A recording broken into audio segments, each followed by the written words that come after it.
బుధవారం PSCS chairman Alakuntla Nagaratnam రాజు ఆధ్వర్యంలో రాష్ట్ర రోడ్లు, భవనాలు మరియు సినిమాటోగ్రఫీ శాఖ మంత్రులు కోమటిరెడ్డి వెంకటరెడ్డిని హైదరాబాద్లో వారి నివాసంలో వార్డు సభ్యులతో కలిసి నల్గొండ పట్టణంలోని స్థానిక 18వ వార్డులో నెలకొన్న పలు సమస్యలను మంత్రి దృష్టికి తీసుకువెళ్లడం జరిగింది.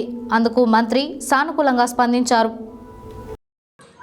నల్గొండ పట్టణంలోని స్థానిక 18వ వార్డులో నెలకొన్న పలు సమస్యలపై బుధవారం పిఎస్సిఎస్ చైర్మన్ ఆలకుంట్ల నాగరత్నం రాజు ఆధ్వర్యంలో రాష్ట్ర రోడ్లు, భవనాల మరియు సినిమాటోగ్రఫీ శాఖ మంత్రులు కోమటిరెడ్డి వెంకటరెడ్డిని హైదరాబాద్లో వారి నివాసంలో వార్డు సభ్యులతో కలిశారు. ఈ సందర్భంగా 18వ వార్డు మరియు అలివేలు మంగాపురం కాలనీలో ఉన్నటువంటి అండర్ గ్రౌండ్ డ్రైనేజీ మరియు సీసీ రోడ్లు మొదలగు సమస్యలను మంత్రి కోమటిరెడ్డి వెంకటరెడ్డి దృష్టికి తీసుకువెళ్లడం జరిగింది.